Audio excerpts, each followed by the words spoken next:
right. Hello, hello. Welcome to Fight the Funk podcast. My name is Magic Collins. I'm your host. And today we got like a special, got some friends coming through. So Fight the Funk podcast, exploring mental health, culture, and the world around us. And for our, got some news today. I'll be dropping into the Male Summit, and we'll be talking about mental health. Different things like depression, anxiety, and looking forward to it. It's out of Long Beach College Promise and Awareness, Action, and Power. And then, so that'll be at. All right. And also, I'll be joining the Ed Up Experience. So the network. So I'll be joining the network called the Ed Up Experience. Looking forward to seeing that and being a part of the team. And they're focused on like education, different ways to think about education in different ways and how to approach it in a more creative way. So right along with what my brand is as far as exploring mental health and expanding our collective consciousness. I'm excited to see what we can all do together. And then without further ado, I'm gonna bring up one of my friends, Danny Ledsinger. What's up, man? How you doing? What's up? How we doing this fine morning, everybody? Good, man. Good. You looking sleepy? Do I? You sleepy, dog? No, I ain't, man. Hey, man, you looking sleepy? Hey. You like? Hey, man, we got a 2-year-old running around. Oh yeah, you never. Yeah. We got a 2-year-old running around. I've been up for a minute too. I got to get ready for this podcast, Fight the Funk, and I still look sleepy. Jeez. You almost put it off, man. You almost put it off. Oh man. Hey, there's the coffee, man. Gotta get that job in, you know. Yeah. So how you doing, man? Man, we doing good. We doing good over here. My mom's about to come in, and my nephew are coming in today too. So we got to pick them up from the airport, maybe in a couple hours, and I got the in-laws in the house too. So it's gonna be a full house, man. Danny Tanner, you know what I'm saying? Danny Tanner. All right. I like it, man. And then so I was reading that you an ambassador, man, an ambassador of UMZU. UMZU. Shaka Zulu. Shaka Zulu. UMZU Shaka Zulu. Okay. Yeah. What is that, man? Because I was looking at the breakdown of the UMZU.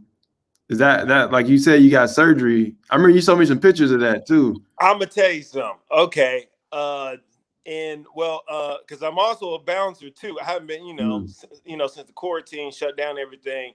But I'm a bouncer downtown Los Angeles, and I was breaking up a fight, and I tore a ligament in my hand, and I had surgery in March, and I had to wear a cast for 3 months, maybe 3-4 months, and then I couldn't get my full strength in my hand for another maybe 2 months.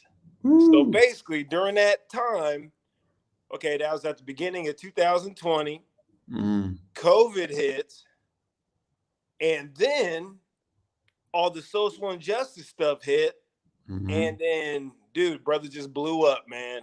Again, brother just blew up. I gained like 40 pounds. And on that, maybe in September, that's when I started looking into different type of supplements. And then UMZU came up, tried a couple products, and then they had an opening for an ambassador position. Told them my story, told them what I'm trying to do, and then here I am supporting the products, all organic, all natural.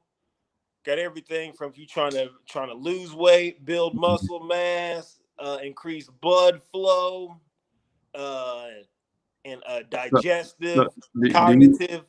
Do you put it in like a smoothie or something? Well, they do have like some collagen you can put into a smoothie.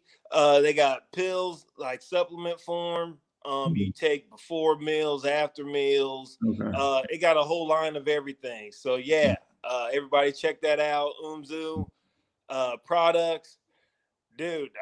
dude, I'm down to my normal 230 right now. I can Yeah, still yeah, get yeah. down to another 10. Yeah. So yeah.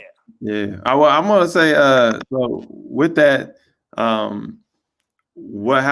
has it been like? Because you've been daddy daycare Woo! throughout the quarantine, man. Yes, daddy daycare. So again, when was that? March. Okay. So basically I was changing a 1-year-old with one hand because I had the cast on the other hand. So I was changing diapers and taking care of a baby with one hand. And what was the question again? No, just you've been daddy daycare. Like, how's that been during the quarantine and everything It's going on? it's a little nerve wracking Yeah, sometimes. Sometimes I yeah, love it. Don't get me wrong, but yeah, I don't go anywhere. I just talk yeah, to a baby all day. So it's just a lot of Sesame Street. And then when she yeah, goes down, I have to turn on Sports Center. If I turn on Sports Center, she ain't on that. So then it's yeah, just a lot of Sesame Street and Coco yeah, Melon on all yeah, day. yeah. That can Dang. drive you crazy, Magic. I'm sure, dog. I'm sure. Just you and the baby. Yes. Dang. That's like a series right there, man. Just Danny and his baby. Man, you ain't lying. Yeah, yeah. You Now, ain't. and your wife's a nurse, so she had to deal with the brunt of the COVID stuff. Yes. Actually, my wife caught COVID the day after Christmas. Hmm. So I didn't catch it. Jay didn't catch it. Again, I think it's with the UMZU supplements. I didn't get anything. Mm-hmm. So, and we was in the same house, same bed, and everything. Yeah, And I didn't catch everything. So it's all good. Like maybe a couple sniffles or something, but no COVID, no yeah, nothing like yeah. that.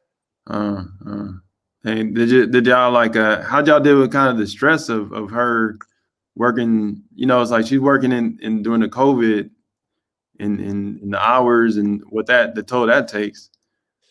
I tell you what, you just gotta grind through, man. You just gotta grind through, and just at the end of the day, you just gotta look out for your family, and like this is what you gotta do. So Yeah, you gotta step up, yeah, step up, make dinner, mm-hmm. change, do all that. So Yeah, and you was like, hey, I got the baby. We watching this the I Sesame. got this. I got this. I got this. I got Man. this. Now, one thing, since this is Fight the Funk, I know we talked a bit about in the past, like with your dad, and Yes. and I remember, man, it's like because when we're kind of exploring mental health, you were saying like you used to have like these breakout crying sessions. You didn't know what was going on. He was like, what in the world? What is this? What was going on? Yeah. So at the time, I didn't know what it was. My dad passed away when I was 15. And then right when he passed away, I got into sports heavily, right? And then the junior year of my high school, that's when I had all these injuries and stuff, knee surgery and everything. So when sports was taken away from me, I was still kicking or whatever, but I would just cry out of no reason, like in school, at a party or something. Like, dude, what the heck's going on? And now that I look back on it, dude, I was depressed though. Yeah. I was depressed. I'm like, what is this? I don't know what's going on. Like, why am I feeling this way? Yeah. And then I never really coped with my dad's death until maybe he passed when I was 15. So fast forward to 15 years later, everything started to settle down, and I'm like, oh my God, it was like a breakthrough. So it was kind of in hindsight, you were like, oh man, that's what that was. Yeah, and I didn't know what it was. Yeah. Like in the African American community, you don't really talk about depression. You don't even know what it is. What you like? You're a teenager. Yeah. You don't know. I don't know what this is. I'm like, oh, he's just a little emotional. Yeah. And I think that's the part where you don't really understand the breakdowns, like how dudes break down. Is like a young adult. It's like you don't get to see that. Like it's kind of it's just not even like a thing. But it's like you go through it, but it doesn't register. Right. So it's interesting. You know, it's like there's kids now that are struggling with that right now, but it's like it doesn't even register. Oh, that's what that is. That's depression. Right? That's anxiety. Now what is there anything that you say that you would do differently had you known what that was? I'd probably talk to somebody, because I kept that all bottled up. Because you gotta be strong for my mom. Because I had to be strong for my mom, had to be strong for my sister. And then I was the man of the house, so you can't really show any weakness or anything. So you just like, you know what? And just keep a smile on your face and keep it moving. That was all bottling up.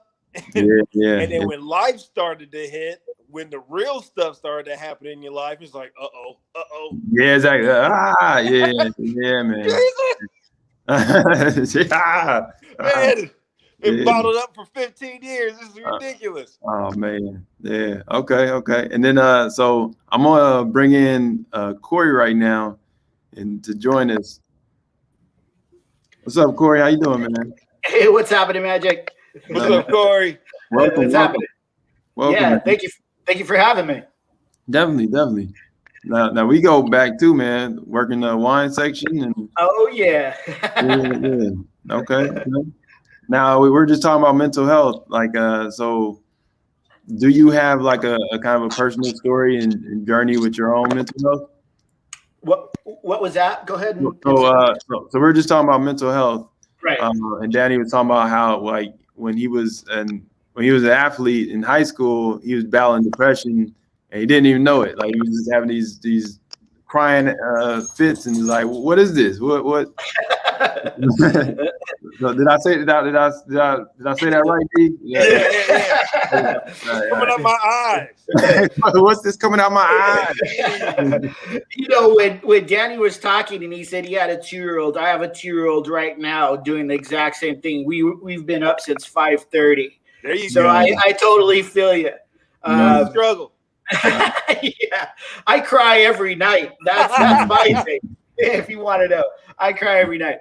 No, I think I had a lot of as far as even athletics. I mean, I am one of 6 in my family, and I'm separated from my next brother from about 7 years, and all of my siblings made a statement when they were going through that. At the time, it was junior high. It wasn't middle school. It was junior high school. And they got into the high school, you know, they all were in band, you know, president of the student body. They were superb athletes. And when I got into high school, there were still some of the same teachers that were there. And so even the PE teacher that my brother ran for, so it was like, oh, he is in our bio, so he's going to be he's going to be, you know, he's going to be the supreme athlete. He's going to be this ASB person, and I had to deal with that pressure of being the youngest and the last, and to have that last name. Oh well, you're in our bio. Oh, so you know you have this pressure, and I had so much pressure. You're talking about me. I'm undersized, so I always, I was a cross-country runner. I was a swimmer. I wasn't a football player, but the thing was I had that pressure. And if you want to talk about peer pressure throughout, even if it wasn't directly, you know, embedded from my friends or anything like that, it was from the inside of my own family, you know, having that pressure. And that was tough, you know, and that was a real stress. So yeah, I definitely felt that mental aspect, even going in through college and making my choices. Did you when would you say that you decided like, all right, I'm gonna live my own life? Like, you know, my siblings, that was their thing. They were good at sports and you know, excel in certain areas, but this is my thing. Like when did you kind of create like, all right, this is what I do. This is what I love to do. Right. I honestly, I would say it wasn't until my latter years. I went through, I struggled, through college, making choices. I first started off majoring in music, and then I went through all these different things from video production to fire technology and so forth, because all my siblings were doing the same thing. So I thought I have to follow suit. So that was a lot of pressure, going, well, I have to be what they are, and I couldn't find my own identity until I eventually kind of just broke off. And it was probably in my mid 20s, late 20s, to actually go, I got to do something different. And this is who I am, and it wasn't until I broke away from the area, I moved into my own place and got myself, I made it a statement for myself. I actually found myself and started going, this is me. This is who I am. Yeah. This is what I do. So I just started filling myself with different things, and I got into cycling. I started competing as a competitive cyclist, and then I just kind of started making my niche. I don't want to cut you off, but can everybody just kind of check their sound? I'm hearing clicks and stuff. Can you hear it? Is that me? I'm just hearing a few clicks. Okay. All right, so I'm gonna need you two to harmonize. All right, so on the 1, 2, 3.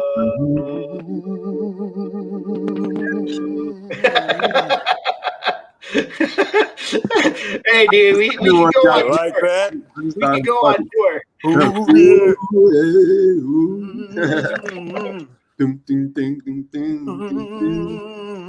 Okay. So now Corey, you're a wine like you're a sommelier or like you're next level, man. Ooh. I remember when you came like to Trader Joe's, like you just next level with the wine. Hey, man, you were one of my inspirations, Magic. I appreciate that. Appreciate that, man. Yeah, you were. But like with what you're doing now, and you said you're promoting LGBTQ in the wine industry. Like what is like so? What does that entail? Well, again, after COVID broke, we've all kind of struggled with what we could do, what we should do, how we could reach out to each other, and if it wasn't just picking up the phone and calling a lot of my friends and just, reaching out instead of text messaging on the other line, it was really identifying what I could do to help the community. And when everything broke out with George Floyd and that whole movement, it was time. And so I started thinking within myself, brainstorming, how could I pay it forward? I always believed in that we all have a purpose and how we could reach out and lend a helping hand to somebody else that needs it.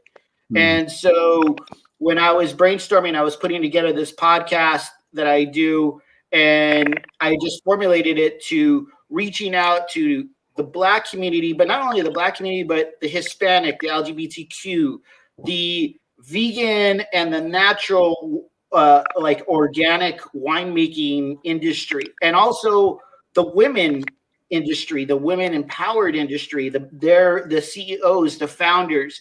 These are people that don't get talked about, especially in the wine industry.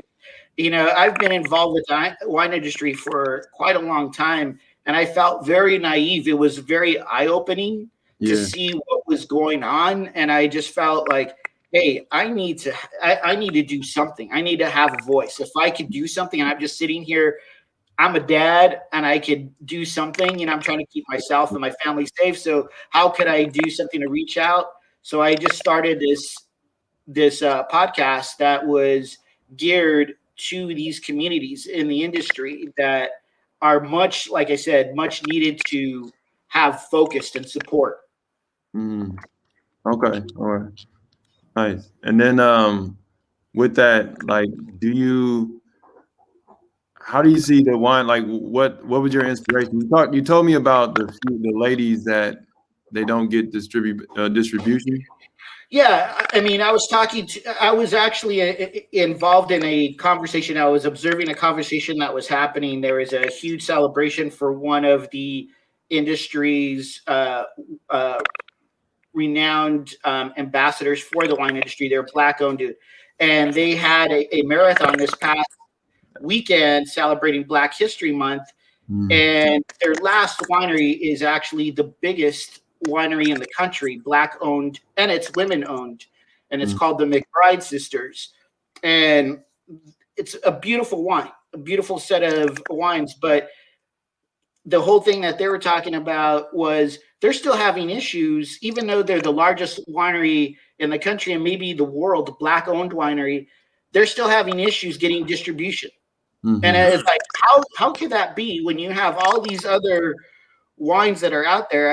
I was like, this is just kind of a funked up system, you know. It needs to be retweaked because, you know, and not only that, but as I was starting to listen to them, I started looking and scrolling through and finding that there was a whole lot of Black-owned wineries in Napa Valley that don't get a lot of credit for, and Hispanic-owned wineries and their stories. And the amazing thing about this community is of ambassadors is they embrace each other. It's about love and it's about supporting one another, and that's something that we should all do. And it's coming from the outside and looking in. It's like, man, this is much needed. We should embrace this. This is beautiful stuff. Yeah. That's great, man. And then, so with that, can you make sure you send Danny and myself some wine? Got the antioxidants, man. Yeah. Get them. Well, you know, with a 2-year-old, and you know, we're still dealing with this pandemic, I keep every one of my bottles for myself. Yeah, I got you, man. I got you. Hey, I just got a question. What was the name of the Black winery again? The McBride Sisters. It's run by two beautiful sisters that just really take the notch up in the industry and their passion and their visions and just decadent and delicious wines. You got to try it. And there's, like I said, there's so many that I could actually send you. I'll send you a list of these wineries, and they're just amazing. That's dope. Thank you, man. And then so I'm gonna switch it back to Danny. Like, so you're a personal trainer, and you trained me for a little bit. Yeah. How long ago was that? That was like 7 years ago. That was a minute. Yeah, it was a minute. Yeah. I'm gonna have also Corey. Well, I'll talk to Danny. Can you check your sound? Yeah. Does my sound still sound bad? Yeah, you're getting like a clicking. But check that out. I'm gonna take you off. All right. But yeah, man. So we were like, I think it was like 7 years ago. Now, is that something you also talk about, like spiritual coach and personal trainer?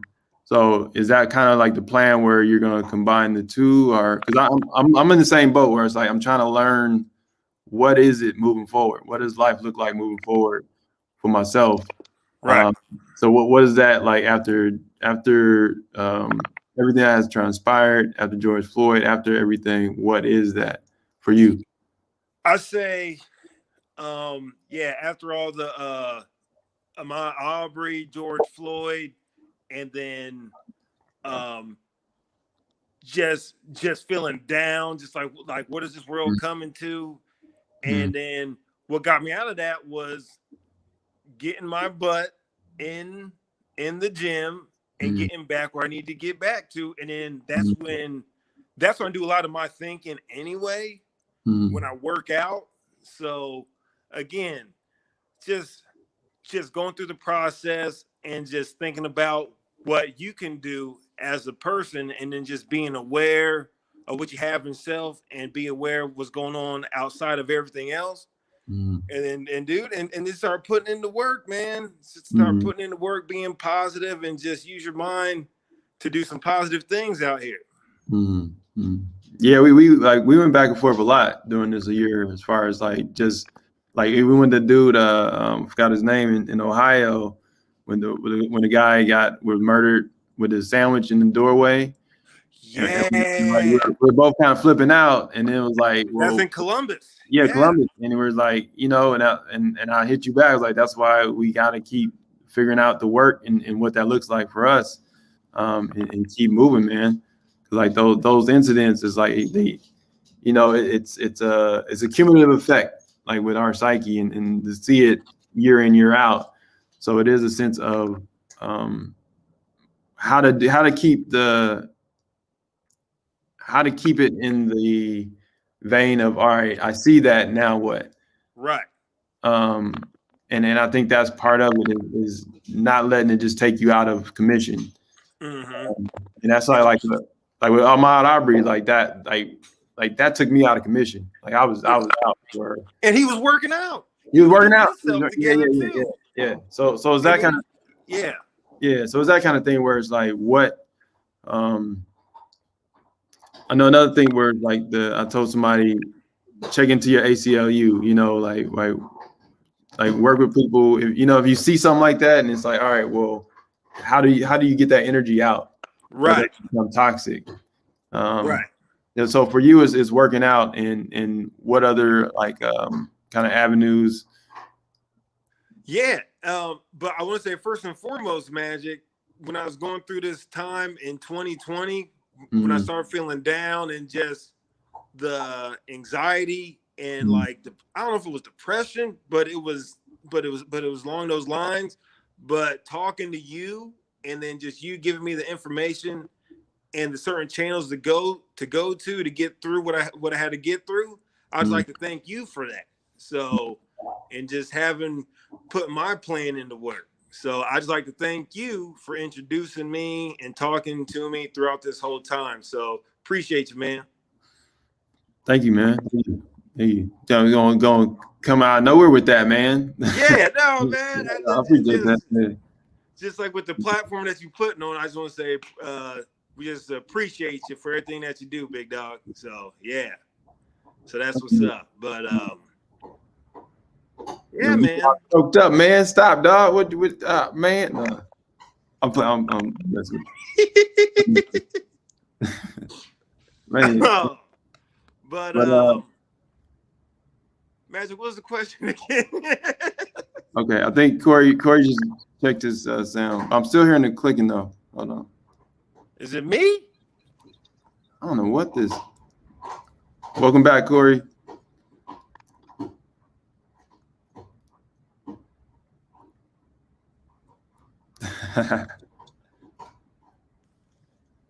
Okay, we can't hear you, man.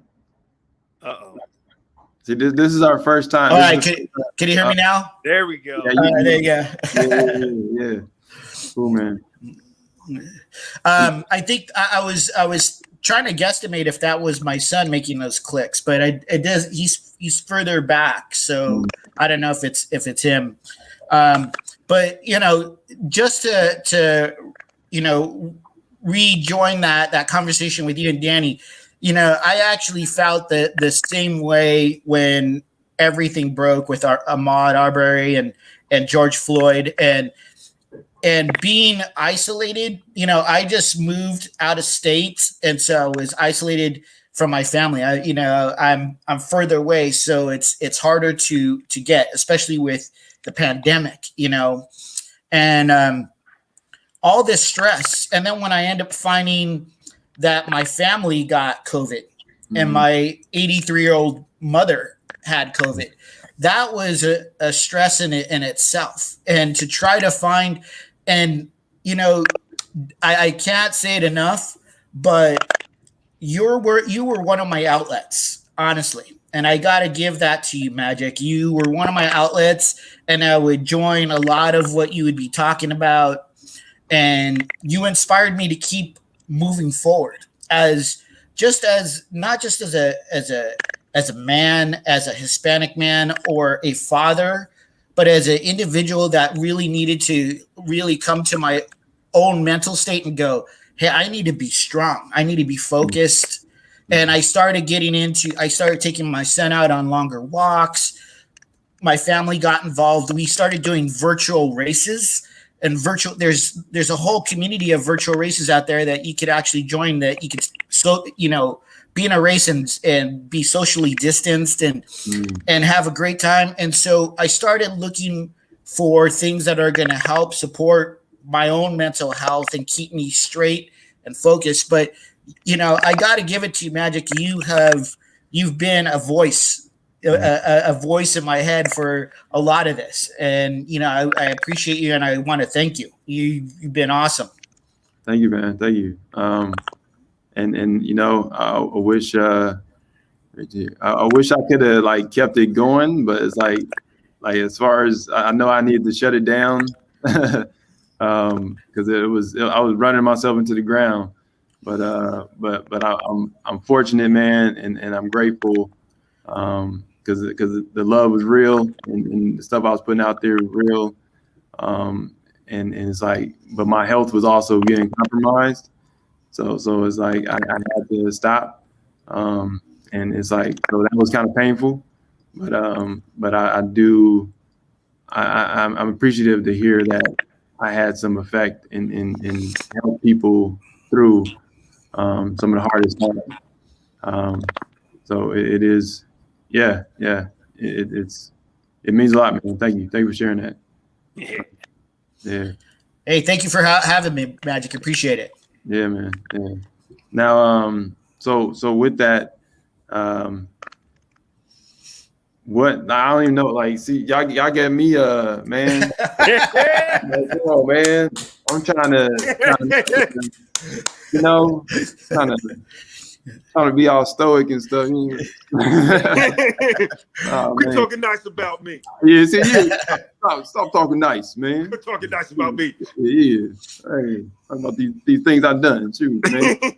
Hey, but I appreciate y'all, man. And now with my I think the challenge for me is just how to move forward, like how to build off, because we're this is all unknown. There's no script for this, and there hasn't been a script, and that's part of why I've always been an advocate of giving ourselves grace, because we don't have the answers, man. We all need to make income. We all need to figure out our journey in this life, family.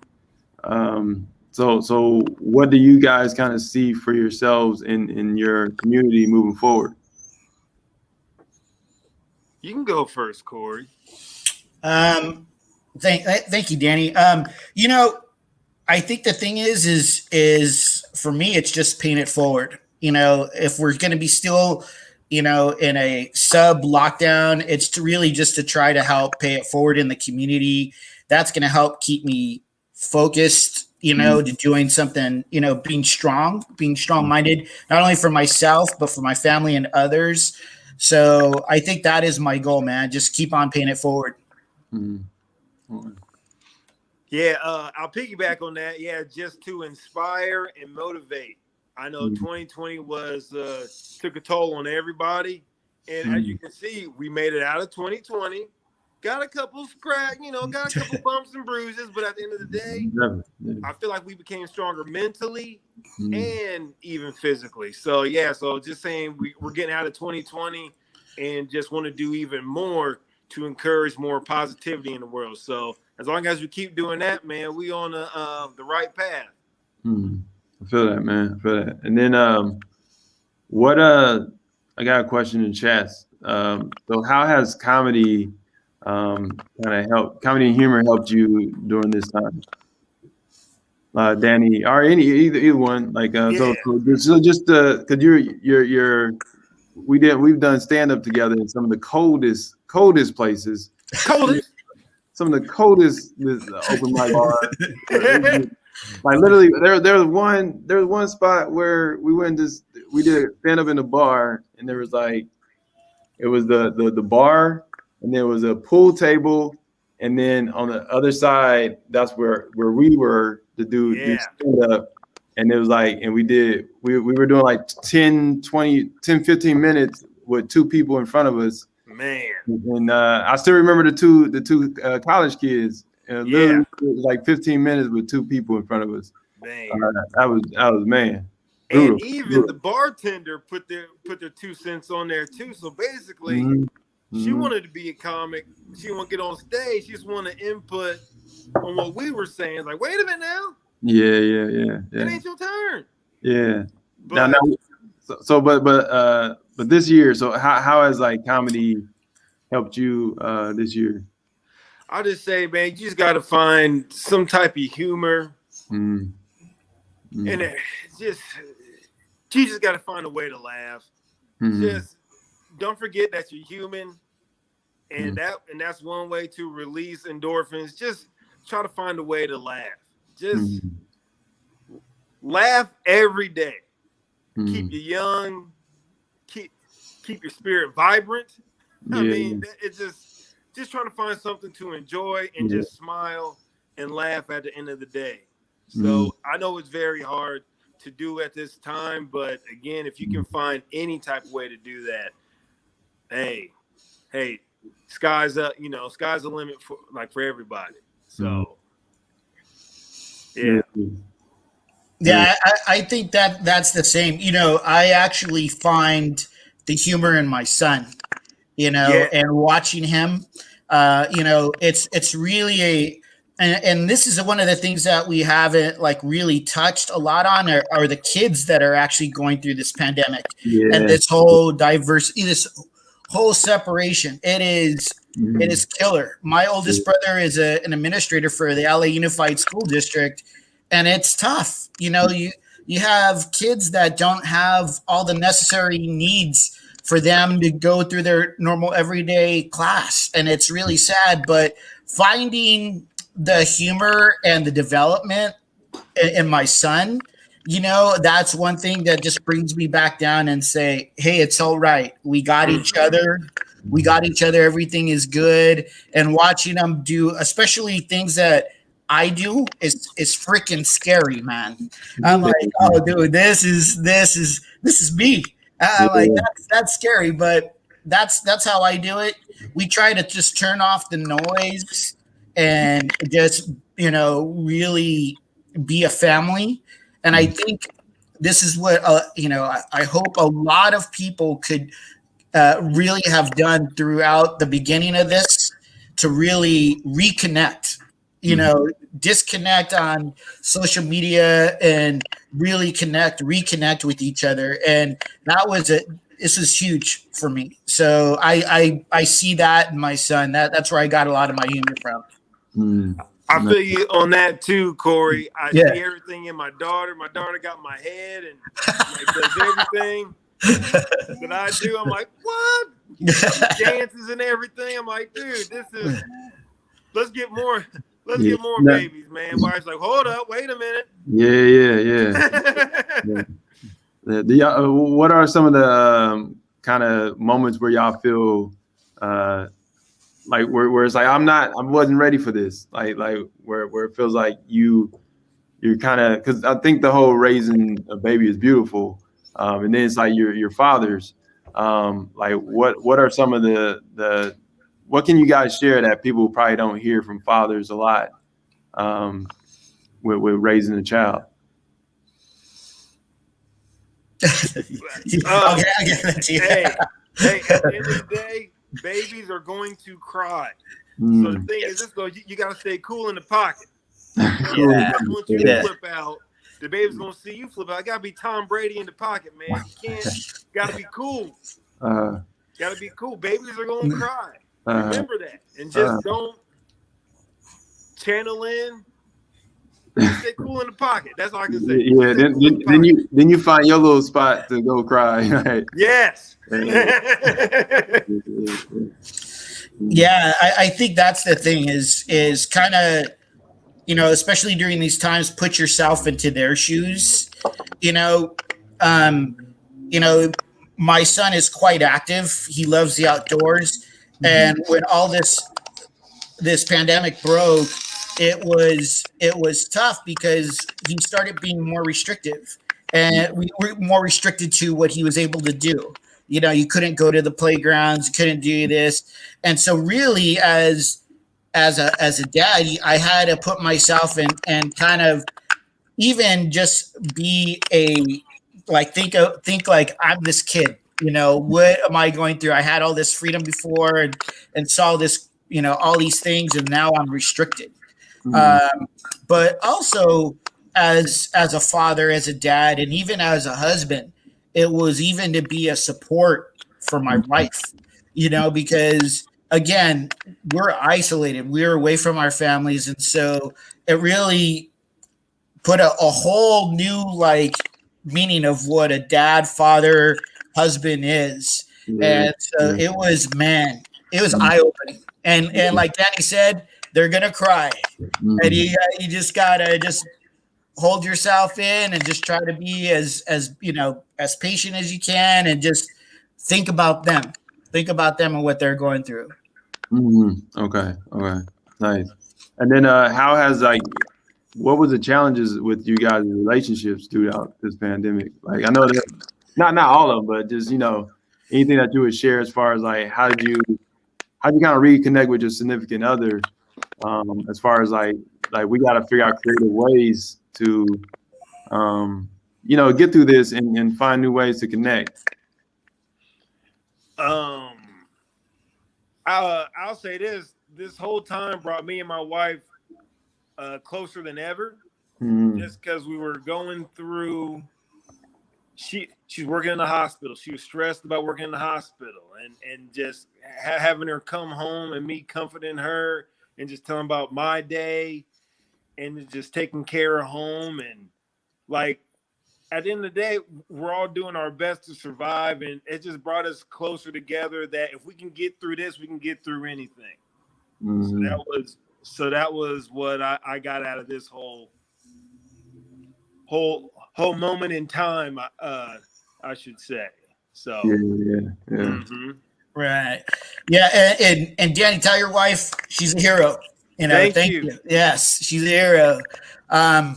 You know, I think it was just for me. It was an opportunity to go, hey, this is the time where we could just stay connected and grow closer. Right. You know, and create the atmosphere. I mean, not only was I creating the atmosphere for my son, you can probably see in the back, we have a small indoor trampoline so he could jump, you know, that's right. Yeah. And the thing is that it's the exact same thing. I had to create a trampoline for my wife, something where she could get out an outlet and really bring, you know, we have a small place. And, you know, we're restricted of where we could go. And so it was just about opening up the environment, opening up, being open, communicating, you know, and just showing the love, That is it. That's why you married that person. That's why you have that person as your partner. Really communicating that. I love you. You're my partner. You know, we're going to get through this. We are going to get through this. And when we get through this, we're going to be stronger for it. So. That's dope, man. Dope. And then, let's see. 1 second. I think there's the connection is that for that mic. It might be like a connection thing, that click. Is it me? I don't know. I mean, hold on. Okay. But so now is there one thing like you guys are looking forward to doing like when the pandemic kind of subsides?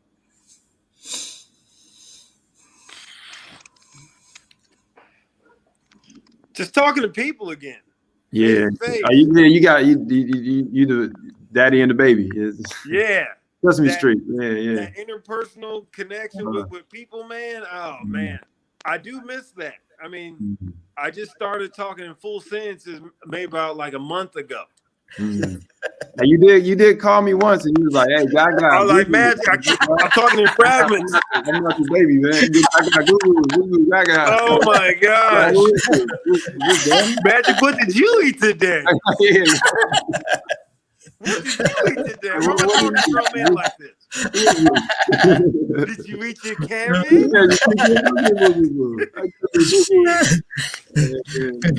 Wheels on the bus.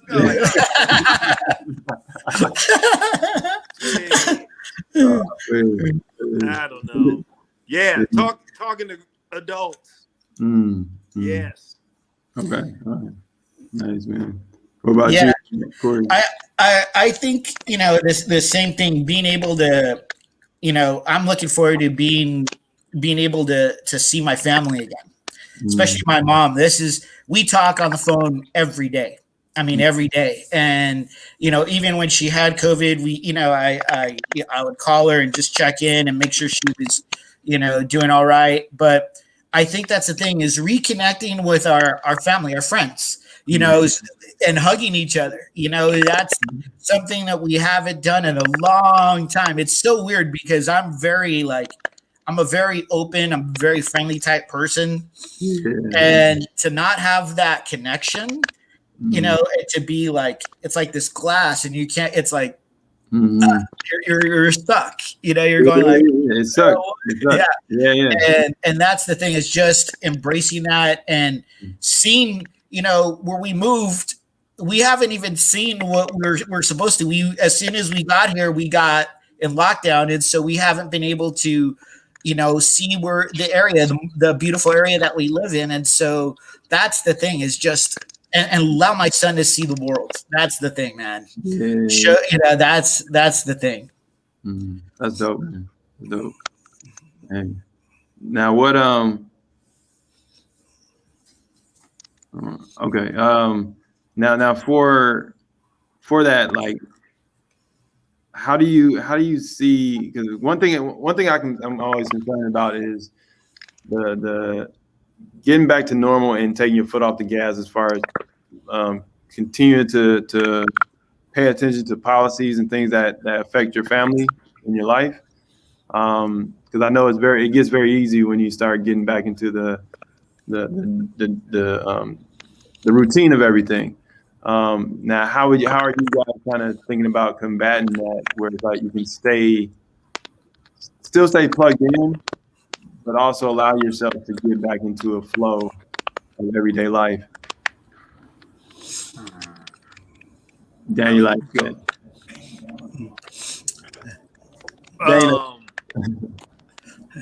Just got to find that balance. I mean, it's just been, I've been out of this whole schedule for probably about like a year. And then now with the new policies and stuff, and now that our kids are getting like older, and it's kind of like, okay, so now how do we navigate on how to get through this? So just trying to find that way, and again, not to keep your foot off the gas pedal and just keep it going. But time will tell, man. Just stay doing the work. I mean, yeah. Okay. Yeah, I think the thing for me is to lead, not to follow. I think we got into this because we were so what's the word I'm looking for? Like incomplacent about what we were doing. We just went on by our everyday routines. We didn't really care. And we thought it was the inevitable. Oh, this is not going to happen to us, but it has. And it's a great reminder. And I think for me, it's always going to be there. It's that little voice like, hey, remember this, this is what you should and should not do. It's just like, employees only, don't go back behind the employee only door. It is just going, hey, this is where we can go. This is our bridge, and that's it, and just try to remind ourselves, because we got to come out of this. I look at it as we got to come out of this with a different mentality. We can't come out of this with the same mentality that we went into this. Yeah. But, that is the main thing, and we got to look at how are we going to change things? How are we going to change things environmentally, socially, politically, whatever? How are we going to keep that train moving forward? You keep that foot on the gas, and I think it's up to us, every one of us to go, hey, we can't be complacent. We can't go back. We got to move forward. Yeah. I'll say it's very important not to stay stagnant. Exactly. Yeah. Just keep growing. Keep growing and be more aware of what's going on in yourself and what's going on around you as well. So, yeah. Now, what would you say as far as like with that going off that self? How are you guys kind of managing your well-being? So it's like so with keeping up with the political area and also your own life and the challenges that come and go. Now, how do you kind of manage yourself as well? Like what am I asking? I don't know what I'm asking, but just keeping yourself grounded in that. Like, all right. For me, it's like the stand locked in of what's happening with the different like Measure J or stuff like that, where it's like all the fight, all the marching. You watch the kids marching in the heat wave on the freeway, and it's like, so there's an importance of wanting to see that money come home to the kids and the people that really fought and worked to get that. So I would say, like, as far as how to balance your what you're doing. I'm getting lost in this. I don't know, guys. I'm just like, what am I? Are you saying how are we going to keep grounded? Well, just not like where you're getting too into the weeds. Like, because I feel like with politics, it's a lot of keeping your head underwater. And it's like at some point you got to breathe. But if you don't like if you don't stay locked in to like enough, then it'll just everything just gets reworked and it's like you lose ground. So part of it is like, how do you keep your head underwater and see what's going on, but not to a point where it takes you out of your life, Because that's the tough part. That's what I'm learning right now. Is like, how do I still live life but still see all the moves and stuff that's being played, all the moves that's been made. Right. Yeah. I'll let you go first, Corey. You go first. Well, I think is to keep active. I think it's to keep active.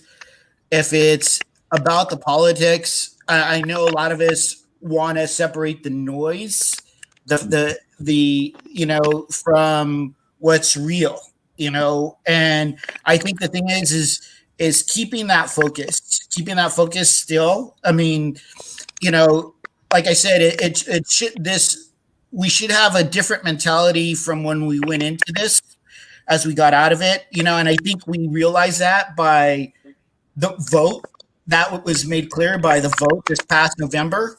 And I think little by little is changing, and I think it has to be within us to, I always say it, to keep the pedal on the gas and to keep active. If we are out there marching or we're out there supporting, it is continuously doing that. It's making not just the world better, it's making ourselves better. From being stagnant. Don't be stagnant. Keep active.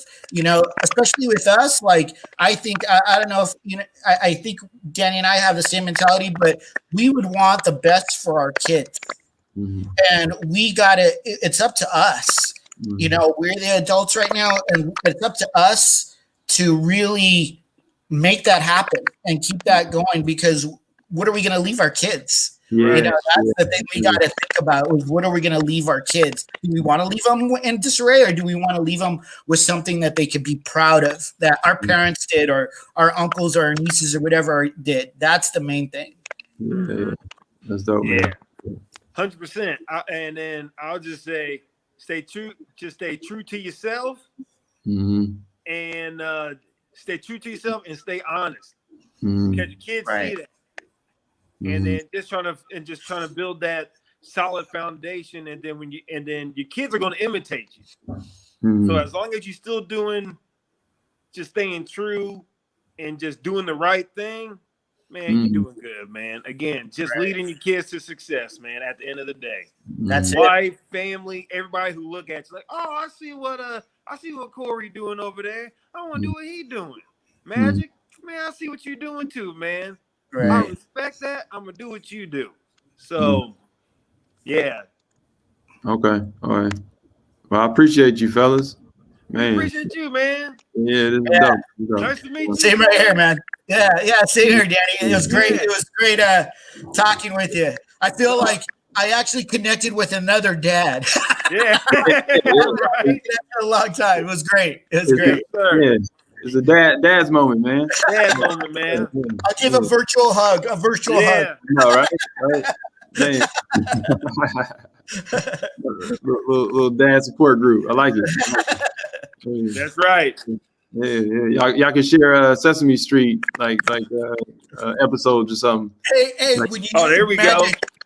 Magic, when you said what would you want to do as soon as everything like opens up and you get all this freedom?